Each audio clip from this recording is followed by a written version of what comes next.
afternoon. As Carrie said, I'm Chief Bell, Chief of Zanesville Fire Department, and I'm here to speak with the Muskingum County Library System about fireworks safety so we can all have a safe and wonderful holiday, the July 4th and throughout the summer.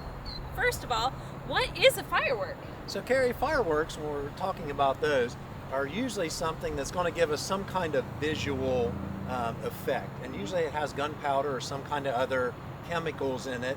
But when we talk about the science of it, we talk about pyrotechnics. So sometimes those are used interchangeably. But those can be anything by the big fireworks that we see on the 4th of July that are set off by professionals, to sparklers that we would have, to flares that you would see maybe in a concert or something on the stage to enhance a performance. So those will all be under pyrotechnics and be considered fireworks. So there's lots of different types of fireworks. Can you tell me a little bit more about that? Well, when we're talking about different fireworks and stuff, a lot of them fall within three different categories. We have the professional fireworks, and those have to be licensed firework technicians with the state. They would have your local fire department, which would be your authority having jurisdiction, come in, and we have to inspect them. And those would be like the ones you see on the 4th of July that go off high in the sky, that are fired out of mortars. Or if you went to a stage show and they had flares on the stage, they have to have the fire department involved so we can help them set up distances and a safety plan. So those would be the professional fireworks. A step down from those is your consumer grade fireworks. And those are the ones you can go to like Phantom or one of the other fireworks distributors. And sadly though, in the state of Ohio, consumer fireworks are not allowed in the state. You can buy them, but you're supposed to sign a paper that says within 48 hours you're going to take them out of state, and they're illegal to shoot off in the state. And those would include things we know as like bottle rockets, Roman candles, and things like that. There is a fine and jail time if someone is charged with illegal fireworks. But what we see is a lot of times it isn't enforced.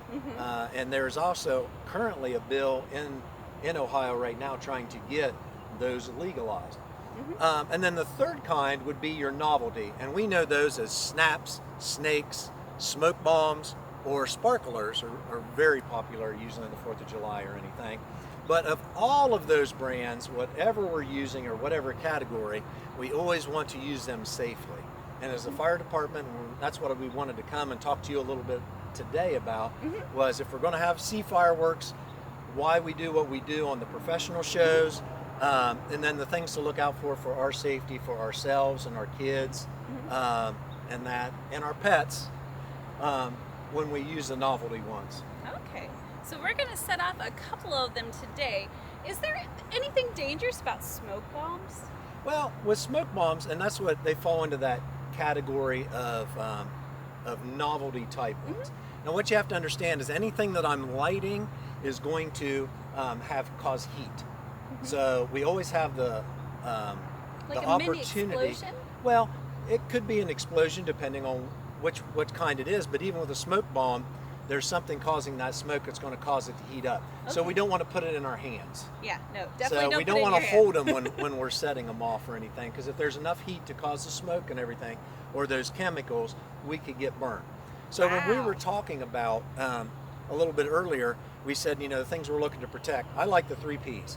We want to look for people, pets, and property. So if we go with people first, we're looking at injuries. So we want to make sure if I'm using anything that is a snap, the things that we look at are sparklers, or even of the consumer ones, if you're out of state and using them, or you're somewhere where someone is using them, we want to make sure we protect our eyes and we protect ourselves from burns and stuff on our skin. So those are the things we look at on people. On pets, we want to make sure pets don't like those loud sounds. No. I know mine don't, and when we look at the 4th of July, and we talk about the 4th, I know the animal shelter does a wonderful job, and we have a lot of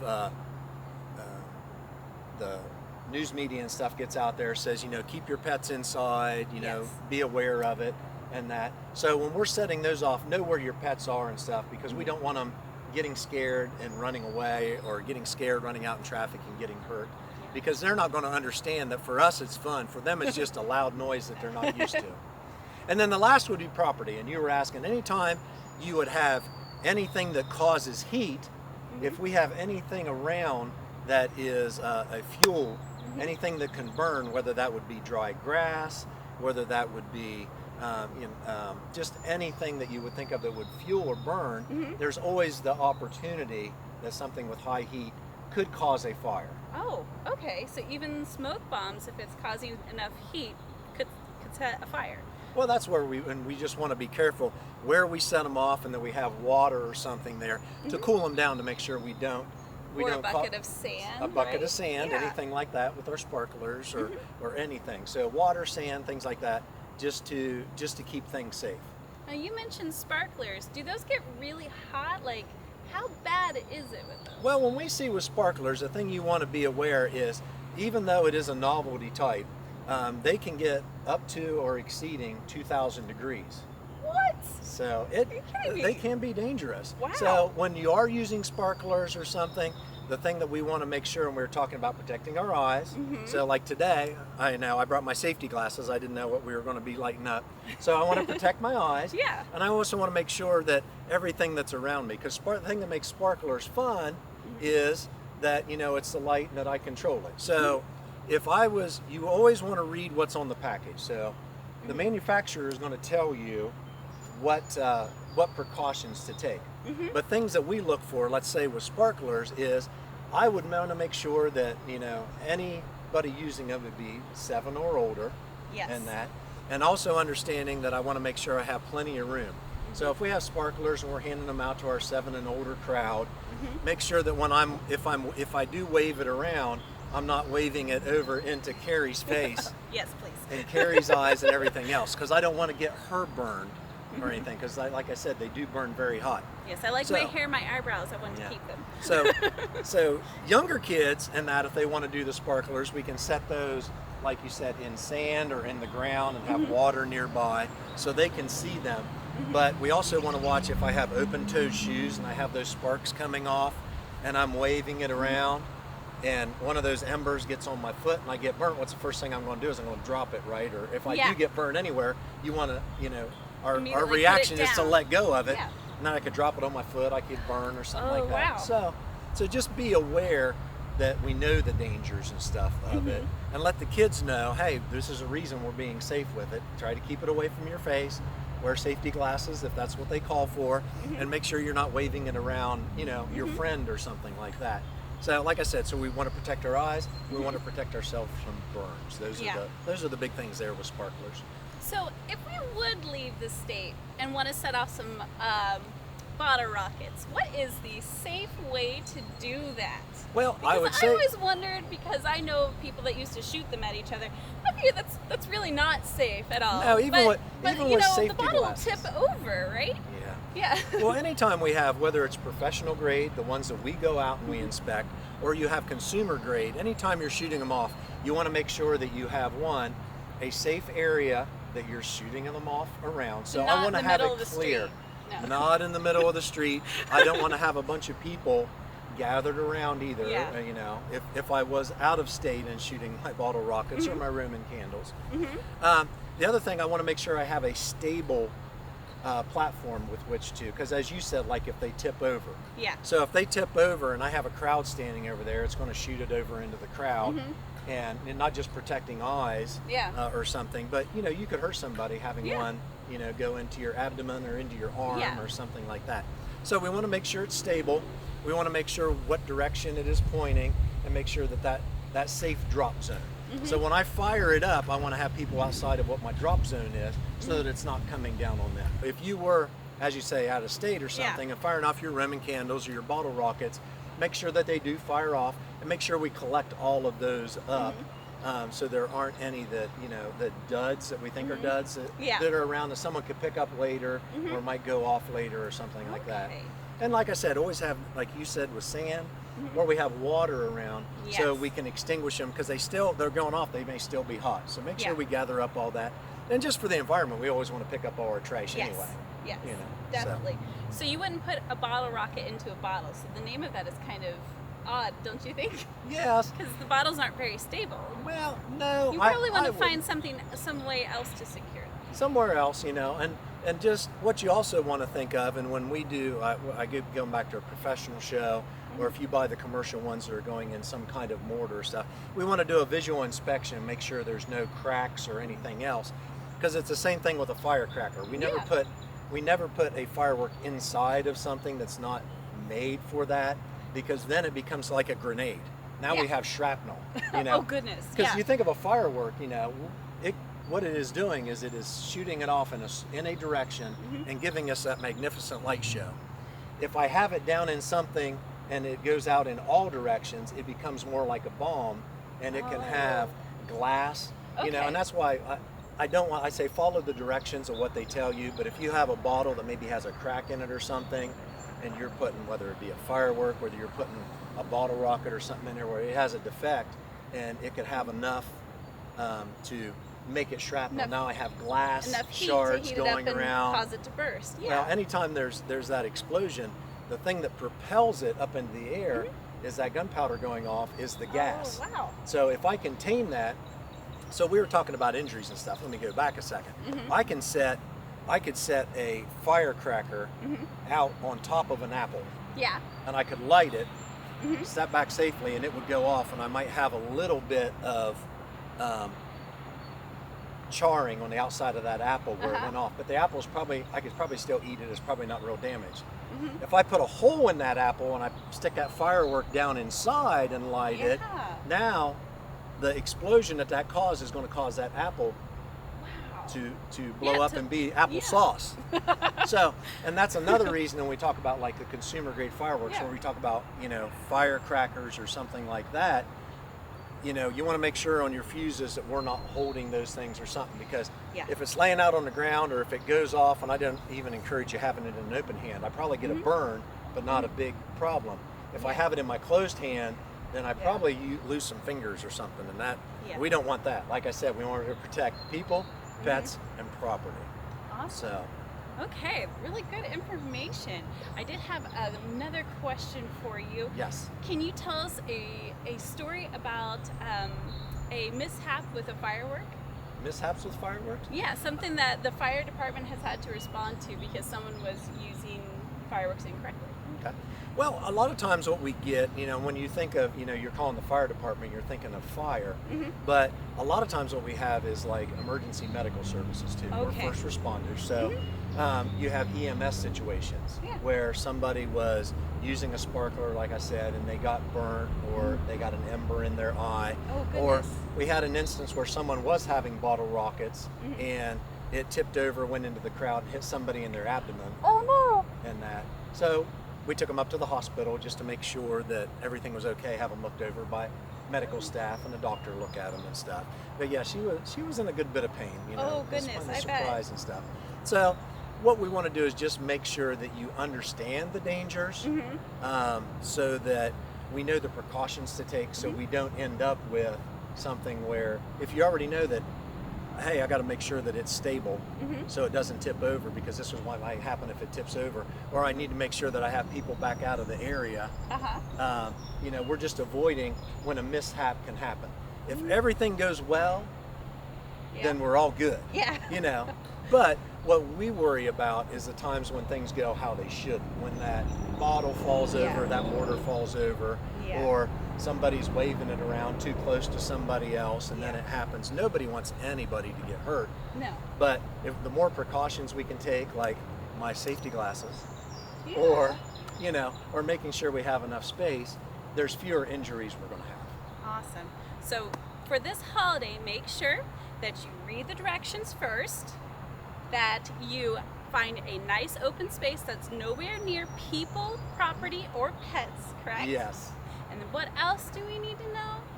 Oh, we also need to know is just, you know, I guess for, you know, we always worry about, you know, anybody can get hurt by a firework, but just be responsible adults and make sure that the kids understand the dangers and stuff and that of it, because, you know, we want to make sure the kids are safe. And have some water and some sand. Yes, exactly. Or sand. She's the expert. I'm just here. All right, well, thank you very much for your time. Let's go ahead and set off some fireworks today. Okay. So what we have here, we do have fireworks that we can, let me bring our box up here that Carrie brought down here for us. This is the novelty type. And when I said we have things like sparklers, you can go to Walmart and buy something like this and it would have smoke, a lot of these say smoke, or snaps, or snakes, or sparklers. And I don't have any sparklers today, but again, like sparklers and most of these things, a lot of them are more dramatic at night. So we wait till that nightfall and stuff to do them because we can see them a little easier and stuff. So what would you like to start out with? What do you have there, Carrie? This one says POW, a Magnum popper. So it looks like it's gun shaped, so that's kind of confusing for me. How should I set this one off? So what I would do is, of course, we always want to read, especially if we're letting children do it, read what the manufacturer says, and of course says do not point either end toward the face or another person. So this is one of those things where it's a novelty type, but I also don't want to be pointing it at you, and I want to know the direction that I'm doing it. So here, here, Carrie, I will give you my safety glasses. Okay. And you can demonstrate All right, let's in a safe see. position. You know, it doesn't really tell me how to set it off. My guess is that you're push. probably just going to pull that. Oh, cool. Oh, see, you just get a little bit of When that does of smoke, so you paper can and see everything. It does get hot. Yeah, and like I said, most of the time it's probably not going to be a problem, but what we're worried about is the time when it doesn't do what it's supposed to, or you have anything like that. So let's see what else we have here. We'll put this over here. And I got my bucket. Your bucket of sand. So we'll have that here. It came with seashells too. Okay. Another fun thing we have, and you see all the time, are snaps. Now you understand we don't have any of our pets or anything around here, so we're good here. But anytime you have anything that's loud or something like that. So the thing with snaps, and we may have to, I don't know if we have a hard enough surface over here. And what snaps are is just they have probably a little bit of chemical or gunpowder in them. And when they hit a hard surface, they're going to make that snapping sound. Okay. And the fun thing in that is, one, it's fun to make loud sounds. Yes. And two, sometimes we can surprise anybody. But if I read my directions, I'm going to guess that it's going to tell me, it says for outdoor use only, do not put in mouth, throw on ground. So they don't want you throwing them at each other. And they don't want you to snap them like or some snap people them in do your in your finger. hands. Yeah. Yeah, because you can get burnt that way. It might not, but then again, it could. So we want to always be safe with that. So let me see if this ground's hard enough. Maybe we can get one of these to snap. No, we can always shoot. That. Oh, okay. Yeah, there it went. Did you get that in the noise? Get that? Okay. So we have those. So those are always fun, and you'll see those around. But again, be aware when you are using like these poppets or a noisemaker, whether there's animals around or something. I know these are very popular down at the fairgrounds. Yeah. You know, we go there, you have the little store. And I have they an get- extra $1 in my pocket. But we always want to make sure, we're at the fairgrounds there, we're also there to see the animals. We don't want to go into like a steer barn or the swine barn or sheep barn or something like that, or rabbits, and be throwing around these, because that's just going to spook the animals, and we don't want to do that. So remember, pets, that's the other thing we want to be careful of. And then we have smokes here. So All right, I'm Carrie- going to give you your glasses. Carrie back. picked Here you out go. this one. This is the lava smoke fountain. So let's see how this I'm is. going to clean up our little mess right Okay. here, because it's important. All right, here we go. So, and we'll make sure here, like I said, you just want to make sure anything that we can light. And then keep your other fireworks away from whatever you're Yes, I think we've all seen that TV show or movie. That never works out well when you light the one that falls into the other ones, right? lighting. Okay. Yes. So, and like I said, fireworks, pyrotechnics, something like that. We're looking for something that's going to give us that visual display. Smokes are one of those. So we'll light it and we step back, and hopefully we'll get you get a little bit of a flare there. Is there a good amount of space to step back generally? Usually depending on each one, like I said, we'll read, and ones that are this size, they're going to tell you somewhere between 10, 20 feet or something around. So if you can just kind of eyeball it, but again, we got the nice smoke. It's kind of fun to see in that. All of these, and when you read them, they're non-toxic. Okay. So the smoke shouldn't hurt you, but it's probably not pleasant either. No. That's why we put ourselves down and put the cameras down there, because Yeah. our camera people, they don't mind the smoke very much, do they? They're still smiling, so they're good. So that's something there. And so when we get done with it, we just want to make sure that it is cooled off and that, and make sure we're okay so we don't So pick we're up gonna anything that's hot. Wait a few minutes Yeah. before picking it up. And then safely put it over and just check the area. And again, anytime we're setting off any of these, you know, if you keep water or sand close by, and as the adults, make sure that we police the area around that we do so we get all of it picked up and make sure we don't wake up in the morning and find out that we started a grass fire or something like that. Yeah. Smokey the Bear wouldn't be very happy No, with he us would at all. not. All right, well, thank you so much for your time. This has been so informative. Well, I hope everyone enjoys this video and learns something from our esteemed Chief Val. Well, thank you very much, and thank you for inviting me to come down here. And just want everybody to have a safe and productive summer, and have a safe 4th of July. Thank you. Happy 4th of July. Happy 4th of July.